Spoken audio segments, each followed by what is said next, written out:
যদি ভাষায় তা জানলে সব ঠিকঠাক। ভাসছে, দেখ কি সুন্দর ভাসেছে, দেখেছিস দালি? এইভাবে কর। খোকা, ঠাকুরমা ঘুমায় কিভাবে? ভাই এখন বাড়ি ঢুকলো আর সাথে মাছ নিয়ে আসছে, রান্না বান্না হবে। কেমন আছো তোমরা সবাই? আমরা সবাই ভালো আছি। দাদু দিদিমা মোটামুটি ভালো আছে। দিদিমার হাতে আর ফেটে গেছে।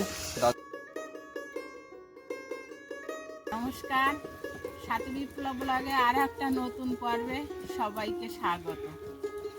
আজ অনেক সকাল সকাল উঠেছি। সকাল সকাল বলতে আমি 4টের সময় উঠেছি। বৌমাকে ডাকা হয়নি।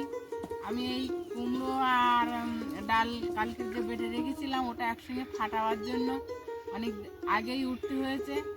আর এক্ষুনি বৌমা উঠলো, সাথে সাথে সুলাতাও এসে গেছে।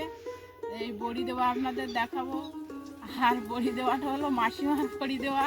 আপনাদের কেমন লাগছে? ভালো লাগলে একটা লাইক করবেন, কমেন্ট করবেন, শেয়ার করবেন, আমাদের বন্ধু হয়ে যাবেন। মানকচুটা কেটেছিলাম, মানকচু আর এই কুমড়ো প্রায় শেষের পথে, তাই আমি এই ভাগ করে দেখছিলাম যে আর কটা আছে। 4টে ভাগ আছে। 4টে ভাগ কুমড়ো দিয়ে মাখানোর পরে দেখবো কতটা ডাল থাকছে, তারপরে ওই মানকচুটা দেব। এখন এই ডাল আর কুমড়ো দিয়ে একসঙ্গে ফাটানো হচ্ছে।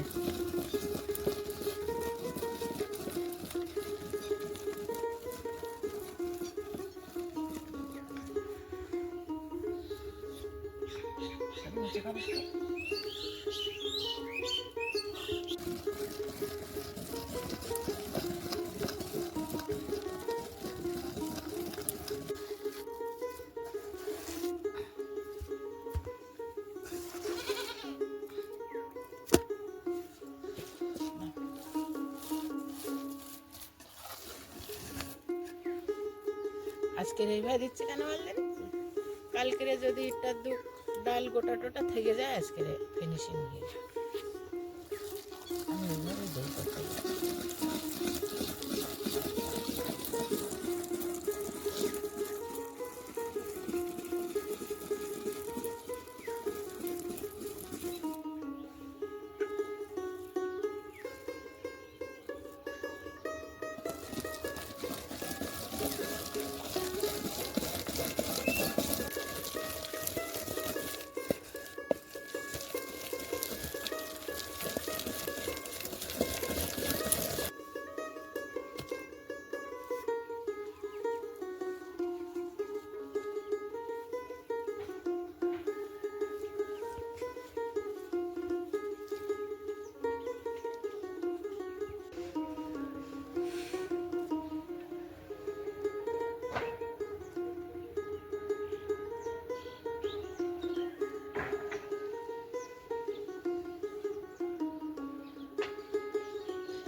মা দিদি নিচে কাজ করছে, আমি উপরে এসেছি। ছাদটাকে ভালো করে ঝাড় দেবো, কারণ ছাদে বড়ি দেওয়া হবে। তাই ধুলো নোংরা যেগুলো আছে মোটামুটি সেগুলোকে ঝাড় দিয়ে পরিষ্কার করব, তারপরে বড়ি দেওয়া হবে। আমাদের এই ঘরের পেছনটায় যে লেবু গাছটা আছে, আপনাদেরকেও আগেও একবার দেখিয়েছি কতটা পরিমাণে লেবু হয়ে যায়। আজকে ছাদে এসে দেখছি এত ভালো লাগছে যে লেবু গাছটা কয়েকদিন আগে একটাও লেবু ছিল না, সেই গাছটাতে পুরো ফল ফুলে ভর্তি। ফুলটা আপনারা একটু নোটিস করলে দেখতে পারবেন, এই যে গোলাপি গোলাপি হালকা হালকা, ওটা হচ্ছে ফুল, বাদ বাকি যা আছে সব ফল। আজ আমরা সূর্যি মামার আগে উঠেছিলাম, তাই সূর্যি মামা কিন্তু এখন এক রাশ হাসি নিয়ে উঠছে।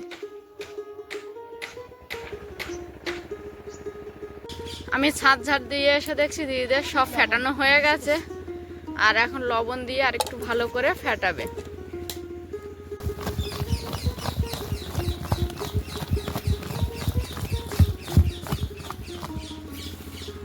সারাক্ষণ আমাদের এখানে কি সুন্দর পাখির ডাক।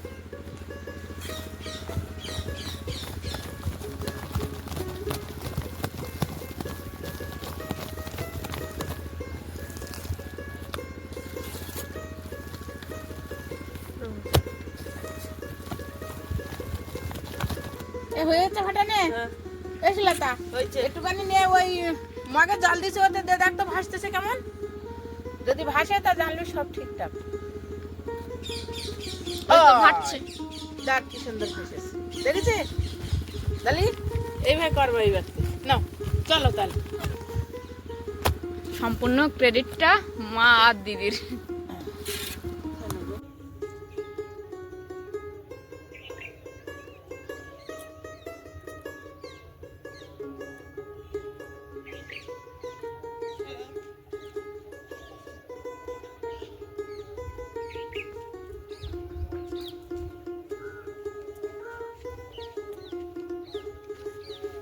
ম্যাক্স, ম্যাক্স, ম্যাক্সের যে বেশি আদর করে সে বাড়ি নেই।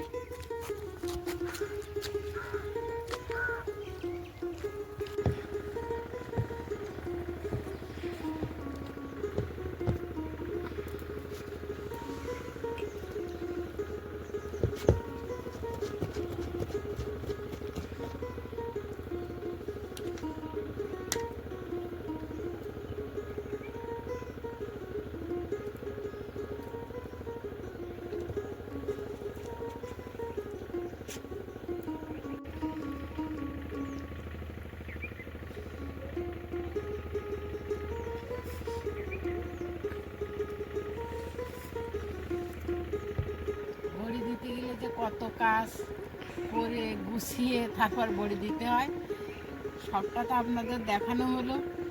আর এই সবে শুরু করলাম, সেটাও আপনাদের দেখাচ্ছি।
আজকে বলো তোমার অনেক দায়িত্ব, কি দায়িত্ব?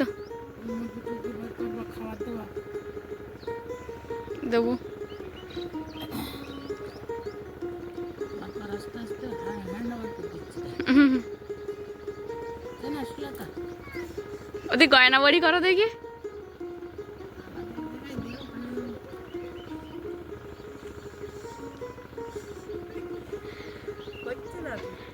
গয়না বাড়ির মতো ডিজাইন করো না।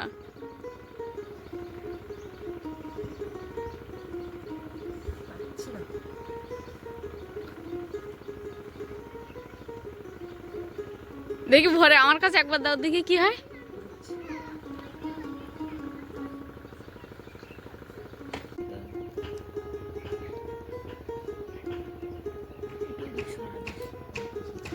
ওই ধারে যাও, ওই ধারটা আসে।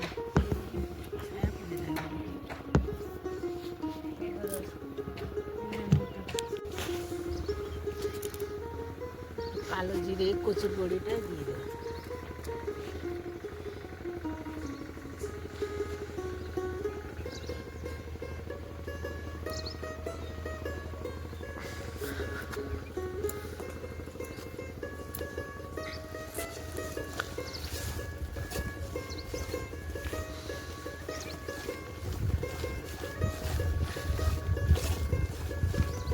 এটা হচ্ছে কচুর বড়ি, তাই একটু কালো জিরে দিলাম। এই দেওয়া হয়ে গেছে, ছোট পাত্রে অল্প কটা হয়েছে। আর কুমড়োর বড়িগুলো এই এতটা হয়েছে, দেওয়া শেষ হলো।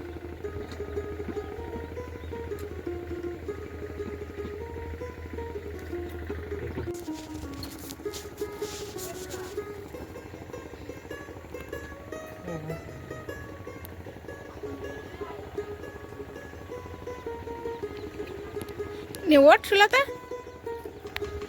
খোকা ঠাকুরমা ঘুমায় কিভাবে?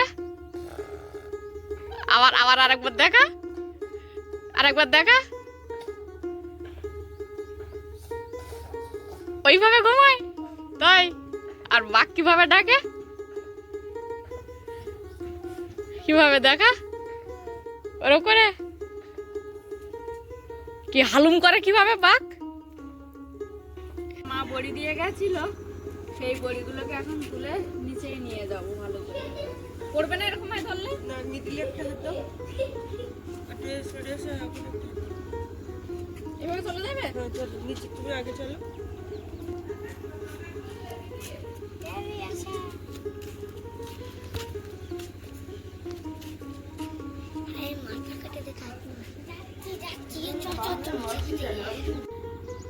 প্রথমে দিদি আর আমি দুজনে মিলে চাল কুমড়োর বড়িগুলো নিয়ে গেছিলাম, আর এইগুলো অল্প আছে, এগুলো হচ্ছে মান কচুর বড়ি, এগুলো আমি একাই নিয়ে যাবো এখন।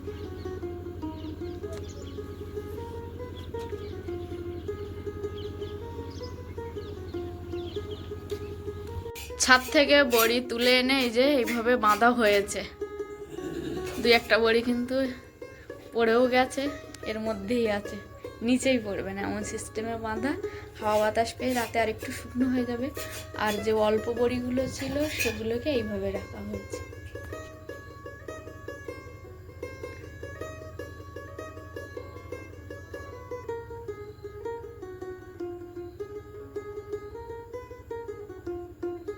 ভাই এখন বাড়ি ঢুকলো আর সাথে মাছ নিয়ে আসছে, রান্না বান্না হবে। কেমন আছো তোমরা সবাই? আমরা সবাই ভালো আছি। দাদু দিদিমা মোটামুটি ভালো আছে। দিদিমার হাতে হাড় ফেটে গেছে, দাদু অসুস্থ ছিল, এখন সুস্থ, এই মতো অবস্থায় আছে। তোমরা ভালো আছো সবাই?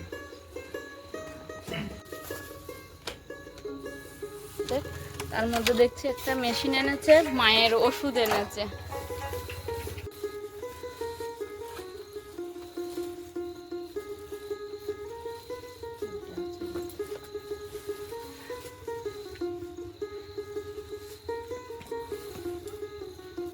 এ তো সব কি তোমার ঘরের জিনিসপত্র? নাট বোল্ট তার এইসব আছে, পেরেক। এই দুটো কি বলে পুলিশের তলায় পড়েছিল।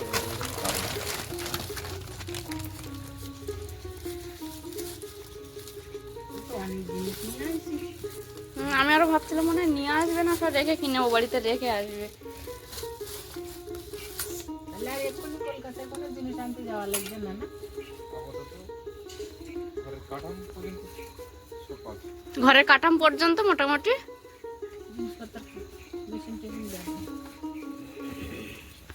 ভাই কয়েকদিন বাড়িতে ছিল না, কলকাতায় ওর কাজের জন্য গেছিল, মানে যে ঘরটা করছে তার কিছু জিনিসপত্রের জন্য। আর ভাই এসছে, যেমন একদিকে খুব খুশি, অন্যদিকে দিদিমা একটু অসুস্থ, সেটাও শুনে খুব খারাপ লাগলো। আর ভাই আসার পথে একটু মাছ নিয়ে এসছে, আর এখন রাতের বেলা আমি রান্না করব ওলকপি দিয়ে। আর এই যে ভাই মাছ নিয়ে এসছে, 5টে মাছ দেখছি।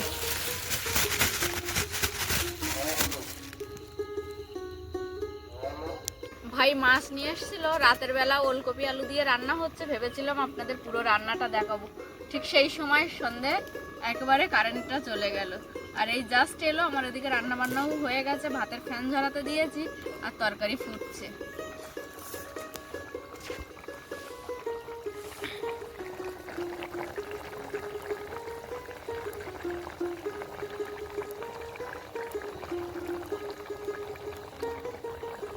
ভাতের ফ্যান ঝরানো হয়ে গেছে, আবার তবু আমি একটু নিমো আছে বসিয়ে রাখবো, তলায় যদি একটু ফ্যান থাকে তাহলে টেনে নেবে।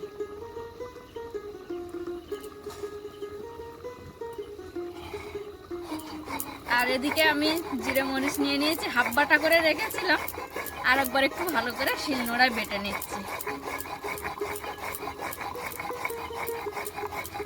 আর আজকে কিন্তু অনেকটা ঠান্ডা কম, বলো মা? আজকে একটু ঠান্ডা, একদম ঠান্ডা নেই বলতে গেলে চলে। তবুও সেফটির জন্য একটা হালকা মোটা গেঞ্জি পরেছি, আর মাথায় একটা রুমাল টুপি বেঁধে নিয়েছি যদি ঠান্ডা লাগে। বাইরে একটু আছে, ঘরের ভিতরে ঢুকলে আর এই ঠান্ডাটা লাগবে না। না একদমই না, এই কয়েকটা দিন আগে যা ঠান্ডা পড়েছিল আর আজকের এমনি শরীরটা একটু ম্যাচ ম্যাচ করছে, বড়ি দেওয়া হয়েছে। আমার তেমন একটা খাটনি পড়েনি, কারণ সুলাদা দিয়ে এসেছিলো বলে অনেকটা হেল্প হয়েছে। মা দিদি সবটাই করেছে, আমি অন্যান্য কাজগুলো করেছি। বড়ি দেওয়া থেকে শুরু করে মানে কুমড়ো বড়ি একসঙ্গে মিক্সড করা সবটাই দিদি আর মা করেছে। আর আমাদের এই বড়ি খাওয়ার জন্য আমার সকল দর্শক বন্ধুকে আমন্ত্রণ রইল আমাদের বাড়িতে। ভাই মাছ কিনে ফোন করে দিয়েছিল, তাই আমি আগে থেকে সবজি ধনেপাতা সব তুলে রেখে দিয়েছিলাম। আর এখন এই যে তরকারির মধ্যে ধনেপাতা দিয়ে দিয়েছি, দিয়ে একটুখানি ঢেকে রাখবো। আমার জিরে মরিচ এখন দিয়ে দেবো, ঘুটে দিয়ে ঢেকে দাও। মামি শাশুড়ির দেওয়া খুন্তিটা অনেকেই খুব পছন্দ করেছে। মামি এমনি যে কোনো জিনিস মামির যেটা ভালো লাগে সেটা আমার দেয়। তখন দিদি দিতে আবার বললাম সবজি তোমার আর দেওয়া না, বৌমা দেওয়া। মামি কখন যে কার কি বলবে ও ঠিক নেই। দেখা যাচ্ছে আমাকে একটা শাড়ি দিয়ে, ও সত্যি আমি আর পাচ্ছি না, আমি আবার বৌমার দিলাম। আর মার দিল, ও বৌমা এ তারিখ আর তোমার পারলাম না, শাশুড়িকে দিলাম।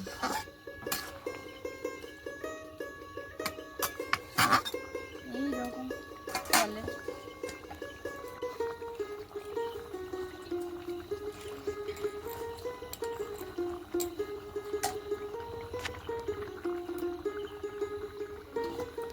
পার্শে মাছ দিয়ে ওলকপির তরকারি। অনেকদিন পরে পার্শে মাছ খাওয়া হবে। হ্যাঁ, অনেকদিন পর পার্শে মাছ, সেই সঙ্গে সঙ্গে মাছও, কারণ ভাই যাওয়ার পর থেকে তো আর জাল ফেলাই হয়নি পুকুরে। যে মাছগুলো মেরে দিয়ে গেছিল ওগুলো পরের দিন খেলাম। জালটা টেনে না, অথচ আর জাল দিয়ে না। আসতে দিন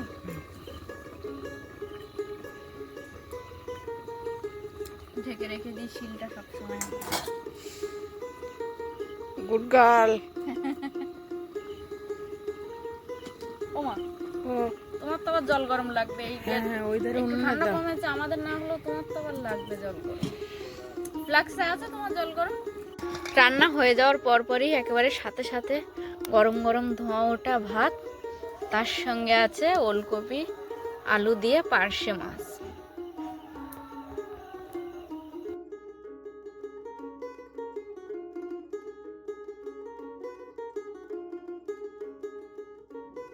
আজকে সকালে বড়ি দিয়েছি, দিদি আর মা সমস্ত কাজকর্ম করেছে, আমি ক্যামেরাম্যানের জায়গায় ছিলাম। তো সারাদিনে সকালে কয়েক ঘন্টা মানে প্রায় মা 4টে উঠেছে 8টা পর্যন্ত 4 ঘন্টা শুধু বড়ি দেওয়ার কাজ হয়েছে। আর সুলাতে দিয়ে এসেছিল বলে অনেকটা হেল্প হয়েছে। তো যাই হোক, বড়ি দেওয়া তো আপনাদেরকে দেখালাম।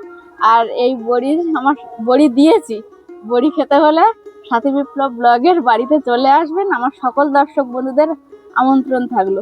তারপর এতটাই টায়ার্ড হয়ে গেছিলাম, সেইভাবে কোনো কাজকর্ম মানে আপনাদেরকে দেখাতে পারিনি। আমরা টুকিটাকি যা কাজকর্মগুলো থাকে প্রতিদিনের সেগুলো করেছি। বড়ি তারপর ছাদ থেকে আনলাম, দিদিকে ডাকলাম, ডেকে এনে আবার সেগুলোকে ভালো করে ঝুলিয়ে বেঁধে রাখা হয়েছে, যেন কিছুতে মুখে দিতে পারে বা পড়ে না যায়, নষ্ট না হয়ে যায়, সব রকম ভাবে রাখা হয়েছে। সন্ধ্যে নাগাদ ভাই বাড়ি ঢুকেছে, তার আগে ফোন করেছিল যে মাছ নিয়ে আসছে। তো আমি সেই মতো বাগান থেকে সবজি তুলে রেখেছিলাম, ধনেপাতা তুলে রেখেছিলাম, দেখছি ভাই পার্শে মাছ নিয়ে আসছে। তো ওলকপি আলু দিয়ে পার্শে মাছ রান্না করেছি। আপনাদেরকে ভেবেছিলাম পুরো রান্নাটাই দেখাবো, কিন্তু তখন দেখছি আবার লোডশেডিং হয়ে গেছে। যাই হোক করে রান্না বান্না করে গরম গরম ভাত তরকারি খেয়ে নিয়েছি, এখন খাওয়া দাওয়া শেষ হয়ে গেছে।